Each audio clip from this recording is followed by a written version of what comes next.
Waalaikumsalam warahmatullahi wabarakatuh.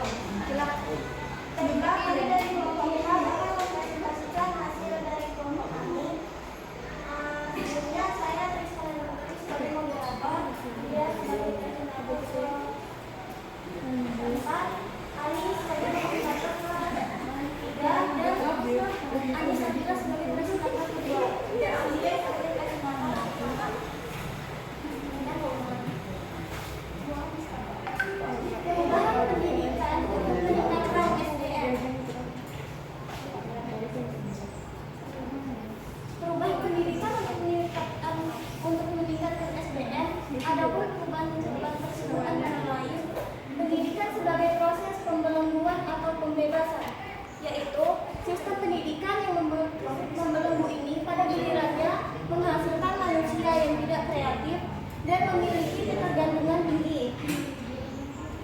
Sistem pendidikan ini membuat manusia tidak mandiri, menjadi beban sosial dan bahkan tidak memiliki jati diri. Yang kedua, pendidikan sebagai proses pembodohan atau pencerdasan. Banyak yang beranggapan bahwa proses pembelajaran sebagai proses pembodohan tidak baik di lingkungan sekolah maupun dalam kehidupan masyarakat. Sebenarnya, mereka yang melakukan proses pembodohan yang tidak menyadari bahwa mereka sendiri yang melakukan pembodohan melalui lembaga-lembaga formal adalah contoh bahwa pembodohan masyarakat yang paling real dikarenakan biaya pendidikan mahal tanpa mereka sadari. Selanjutnya akan dibacakan oleh pendidikan bahwa anak. Pendidikan di zaman ini terutama tidak menjunjung tinggi hak-hak anak atau peserta didik, malah terkesan merangkap. Hal ini disebabkan oleh masyarakat yang menjadikan sebagai bangun pentas, melainkan bukan sebagai tempat latihan maupun laboratorium belajar. Pembelajaran di sekolah diharapkan oleh orang tua siswa untuk memperoleh ranking atas, sehingga anak diharuskan mendapat nilai yang baik. Selanjutnya yaitu pendidikan menghasilkan tindak kekerasan atau tindak perdamaian.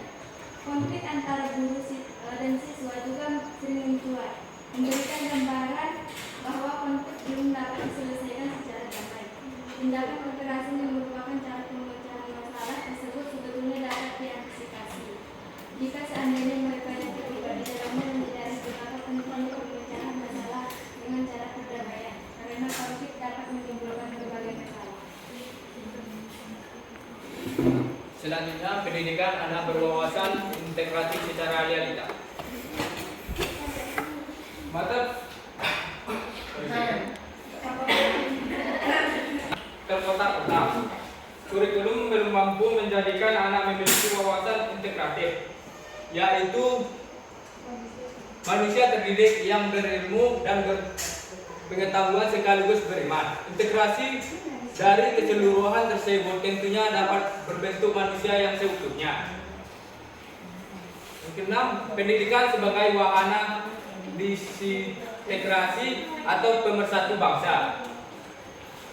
Perpecahan adalah lawan dari persatuan yang dapat tercipta melalui adanya konflik yang terjadi maupun berkembang di masyarakat yang baik tercipta dari adanya perbedaan-perbedaan seperti ras, agama, suku maupun etis. Baik, saya akan melanjutkan dari Adi. Yang ketujuh, pendidikan menghasilkan manusia yang otoriter atau manusia demokratis. Pendidikan di negara kita masih menggunakan sikap otoriter, baik manajemen, interaksi, proses, kedudukan maupun substansinya. Menciptakan pemimpin dari sikap otoriter itu sangat mustahil karena seorang yang diciptakan dari sikap tersebut hanya menganggap dirinya sangat berkuasa yang paling benar di situ.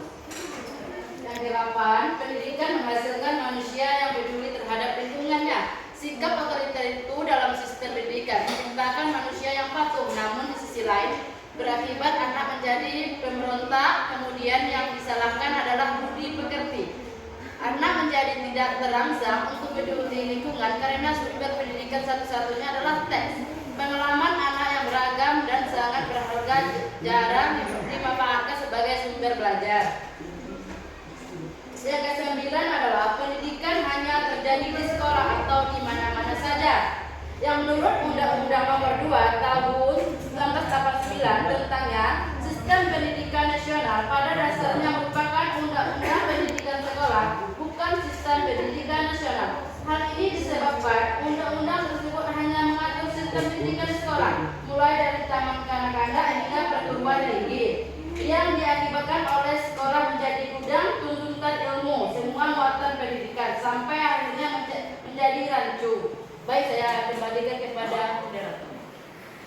Baiklah, itu tadi hasil dari vaksinasi kami.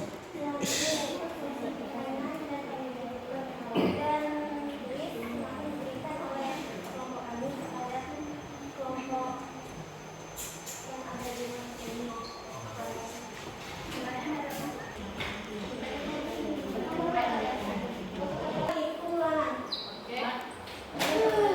Oke, kita mulai. Siap. Siap. Karung-karung kuring. Karung-karung kuring, kuring. Karung kuring, kuring. Kurang-kurang karung, kurung.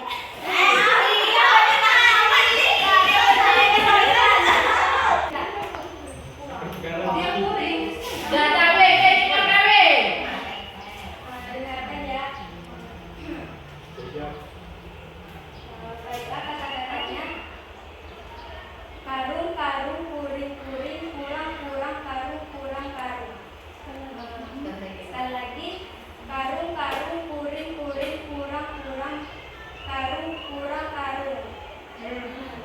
Jadi berapa jumlah karung? Dan tunggu, kelompok berapa itu?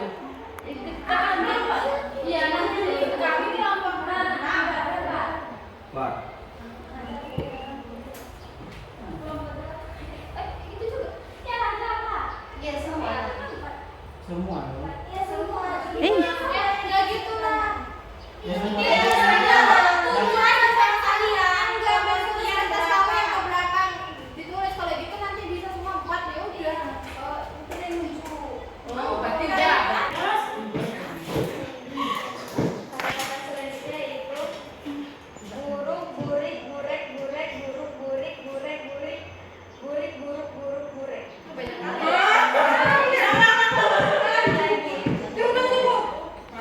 Buruk, burik, burek, burek, buruk, burik, burek, burik, burik, buruk, buruk, burek.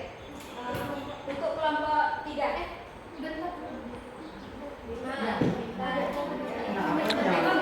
ada berapa kategori untuk kelompok 3? 1, 2, 3, 4, 5.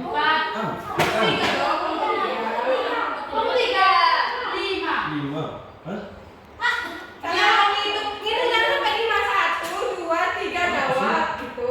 Enggak, orang ketiga nanti 5 detik, suruh jawab itu. Iya, karena tengok nanti.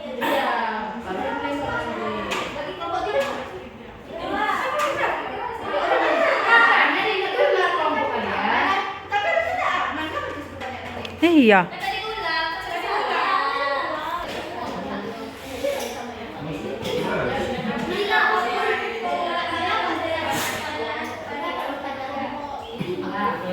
Undang-Undang Berapa mengatur tentang sistem pendidikan dan jelaskan.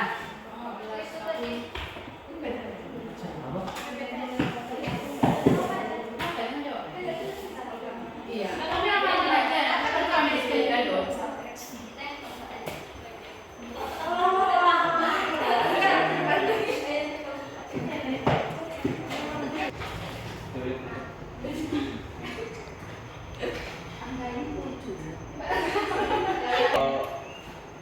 Undang-undang yang mengatur sistem pendidikan yaitu nomor 2 tahun 1989 tentang yang berisi tentang sistem pendidikan nasional. Pada dasarnya merupakan undang-undang pendidikan sekolah, bukan sistem pendidikan nasional.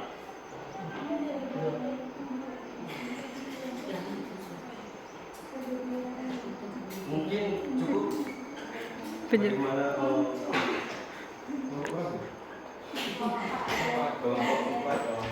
Dapat terima jawaban dari Anda. Kata-katanya itu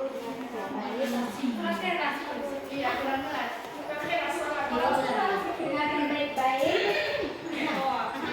Sepakat wajib Liar, liur, luar, luar, liur, liar, liar, liur, luar, luar, liur, luar, liar.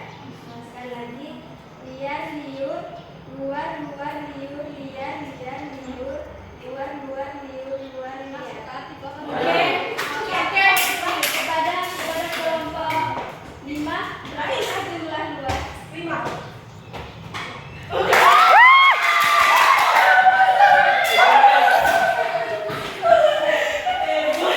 Kelompok 3, kelompok 5,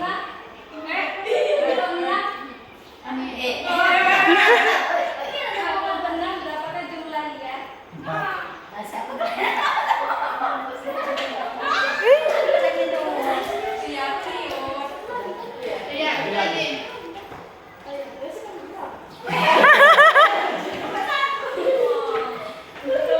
berapakah jumlah liur?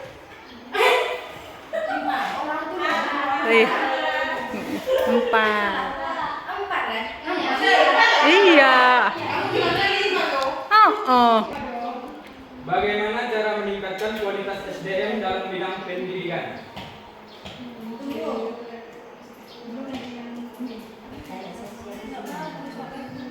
Dari kelompok 4 yaitu bagaimana cara meningkatkan kualitas SDM dari dalam pendidikan.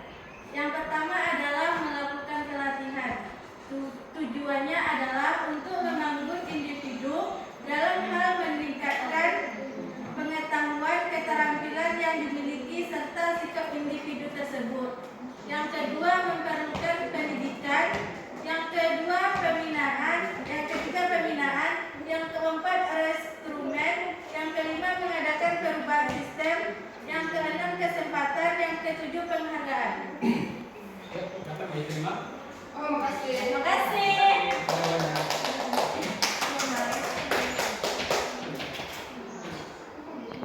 Baiklah, pertanyaan kelompok 5. Kenapa pendidikan memiliki anaknya bagaimana? Untuk kelompok 2, bagaimana cara seorang guru menyelesaikan sesuatu yang berkembang?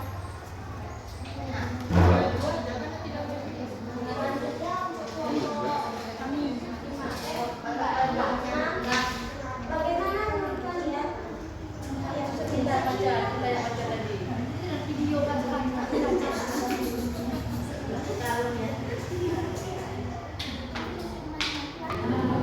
video pertanyaan untuk kelompok 6.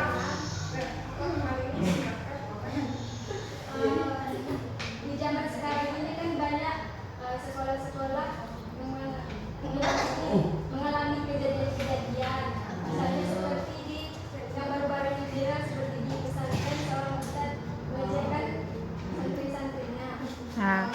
Jadi pertanyaannya, bagaimana menurut kalian cara mengatasinya dan bagaimana agar gurunya dapat ditindaklanjuti? Jika kelompok 5 ingin menjawab, dipersilakan. Nah, tadi pertanyaannya, mengapa pendidikan menjunjung tinggi hak anak? Karena tujuan dari pendidikan pada dasarnya, tujuan pendidikan itu mengembangkan potensi peserta didik agar menjadi manusia yang beriman dan bertakwa kepada Tuhan Yang Maha Esa, berakhlak mulia, sehat, berilmu, cakap, kreatif, mandiri, serta menjadi warga negara yang demokratis. Dan juga karena ada pasal yang membahas setiap anak-anak berhak untuk memperoleh pendidikan dan pengajaran dalam rangka pengembangan pribadinya sesuai dengan minat, bakat, dan tingkat kecerdasan, yaitu pasal 60.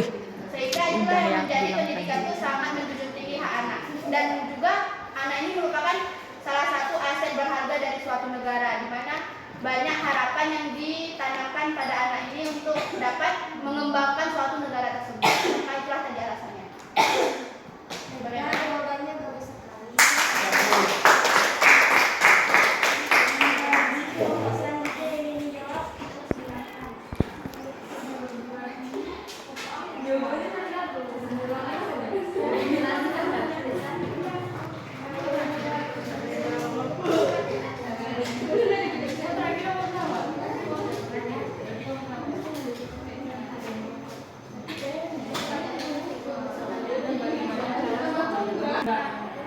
Mbak presentasi.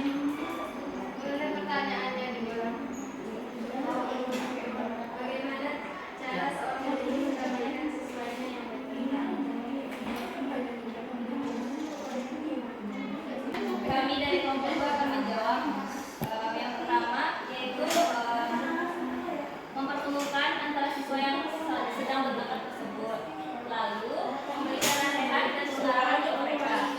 Nah di sini tuh memberikan nasihat itu tuh tidak boleh dilewatkan pastinya, karena nasihat itu pasti agar mereka tuh sadar dengan kesalahan mereka dan perbuatan mereka itu tidak baik. Terus dengan memberikan nasihat itu juga kita bisa menjadi efektif untuk menghilangkan rasa marah, kesal, dan benci yang ada di dalam hati mereka.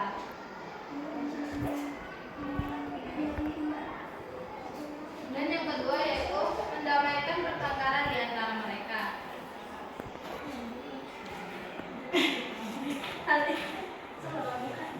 Hal ini sangat penting untuk menghilangkan segala masalah yang ada pada mereka. Peran guru sangat dibutuhkan di sini untuk menenangkan hati mereka yang mungkin masih bergejolak atau masih panas. Buatlah mereka untuk bisa saling memaafkan dan melupakan semua persoalan yang membuat mereka bertengkar. Selanjutnya Ibu menghadirkan kegiatan yang bisa menyatukan para siswa, seperti kegiatan kelompok belajar di dalam suatu ruangan, bukan biar mereka itu bisa lebih kompak dan melupakan masalah yang ada. Kalau mereka ada tugasnya pasti mereka kompak tuh. Yang keempat, meminta keduanya untuk kebaikan. Ajak keduanya untuk saling berdiri berhadapan, kemudian meminta mereka untuk saling mengulurkan tangan sebagai simbol saling memaafkan. Lalu minta anak-anak semuanya secara belajar untuk mengaku kesalahannya dan mengucapkan permintaan. Dari mana pada jadi apakah jawaban kami bisa diterima? Bisa dia sendiri. Terima kasih.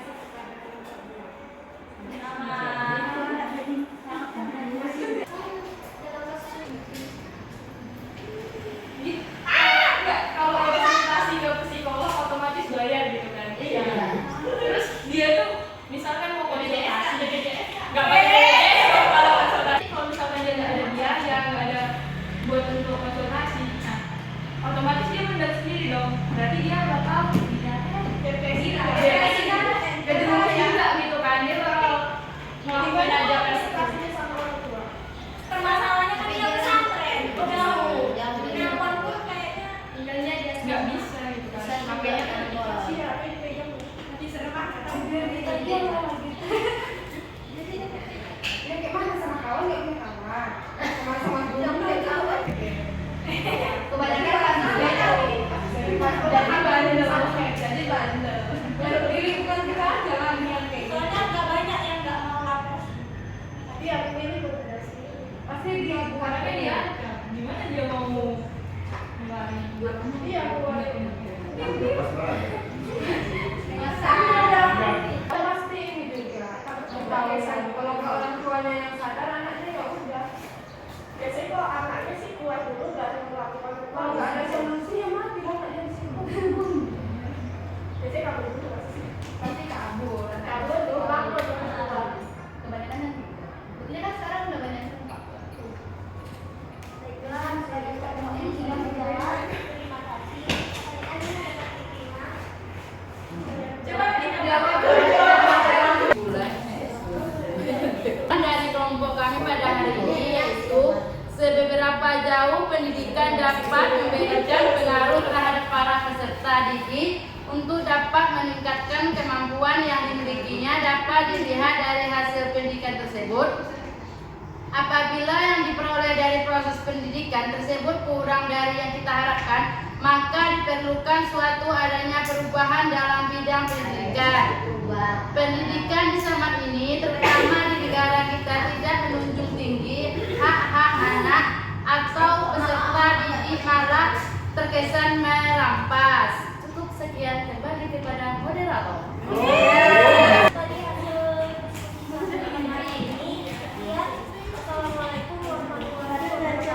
Waalaikumsalam warahmatullahi wabarakatuh.